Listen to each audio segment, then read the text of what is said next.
सोनू मोनू के पिता मोम के पुतले बनाते थे, एकदम सजीव, इतने सजीव कि नजदीक से कोई ये भी नहीं पहचान पाए कि ये असली है इंसान या नकली।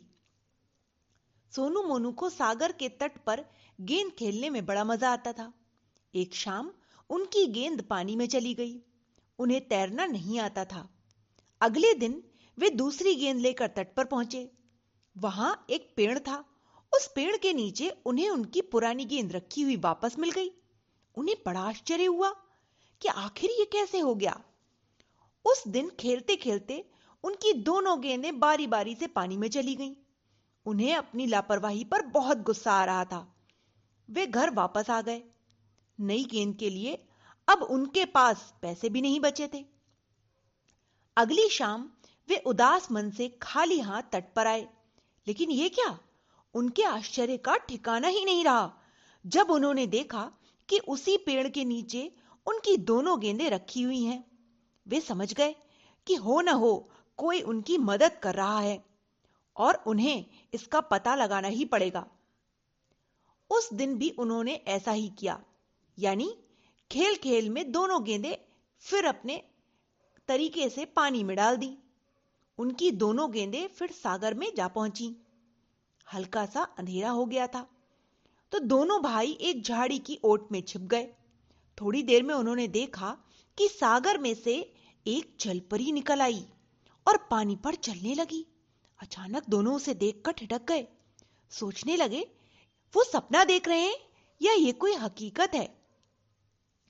अचानक उस जलपरी ने उन दोनों गेंदों को उठाया और पेड़ के नीचे रख दिया। ऐसा करके वो वापस जाने लगी। तभी सोनू मोनू हक्के बक्के रह गए।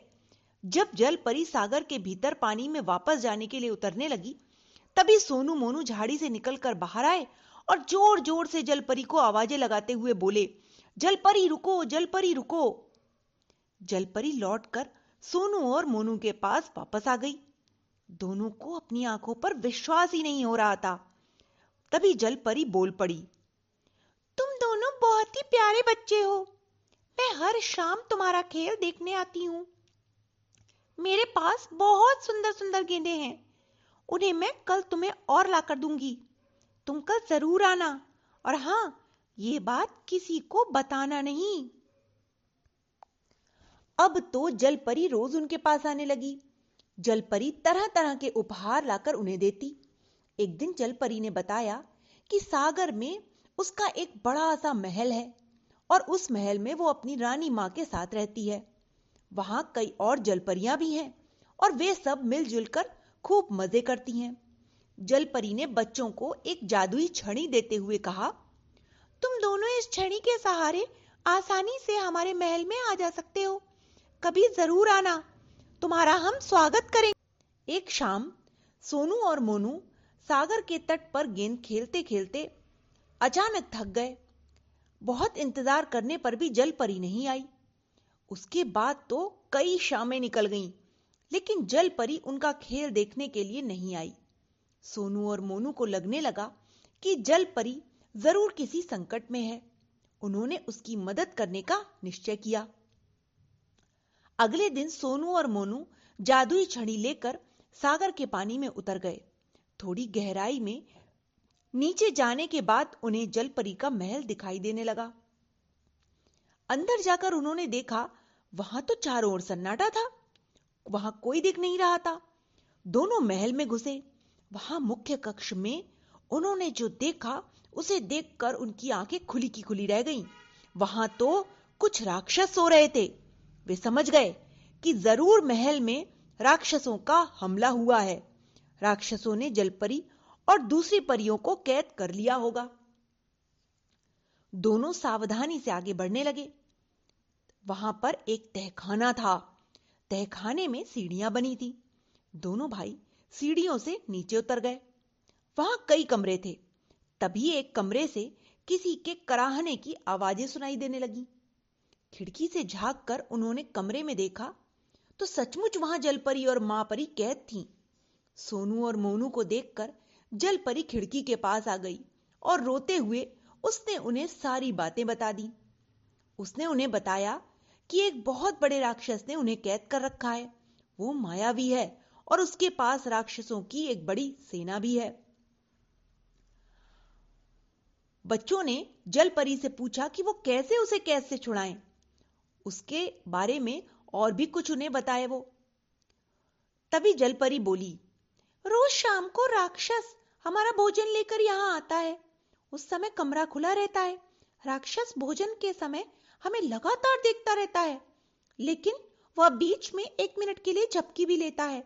उस समय हम भाग तो सकते हैं, मगर नींद खुलते ही वह हमें पकड़ लेगा और फिर कैद कर देगा। 1 मिनट का समय इतना कम होता है, इतने कम समय में हम महल और सागर से बाहर नहीं निकल सकते। सोनू और मोनू वापस अपने घर आ गए और उन्होंने अपने पिता को जलपरी और परी मां की पूरी बात बताई। उनके पिता ने कहा, तुम दोनों जलपरी और परी मां के रूप रंग और कद काठी के बारे में मुझे विस्तार से बताओ। मैं हूबहू उनके जैसे मोम के पुतले बना दूंगा, फिर तुम उनकी मदद कर सकोगे। दोनों ने जलपरी और परी मां के बारे में बताया तो उनके पिता ने बिल्कुल उनके जैसे मोम के पुतले बना दिए। अगली शाम सोनू मोनू पुतले लेकर तहखाने में कमरे के किनारे छुप कर बैठ गए। तभी राक्षस आया। उसने भोजन की थाली रखी और जलपरी तथा परी मां को एकटक देखने लगा। तब जलपरी ने कहा, हमें भूख नहीं है। इस पर राक्षस गुस्सा हो गया, परंतु इस बीच राक्षस को झपकी आ गई। मौका पाकर जलपरी और परी मां कमरे से बाहर आ गए। सोनू और मोनू ने झट से उनके स्थान पर मोम के पुतले रख दिए। 1 मिनट बाद राक्षस की झपकी टूटी तो सामने मोम की परियों को देखकर उसे जरा भी शक नहीं हुआ, क्योंकि वो मोम की परियां बिल्कुल असली परियों जैसी लग रही थीं। शाम के समय सभी राक्षस सो रहे थे।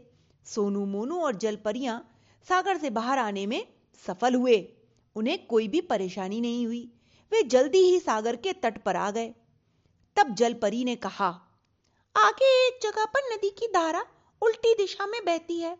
अगर हम वह धारा मोड़ दें तो राक्षसों का जादू टूट जाएगा और वे खत्म हो जाएंगे और हम जलपरियां मुक्त हो जाएंगी।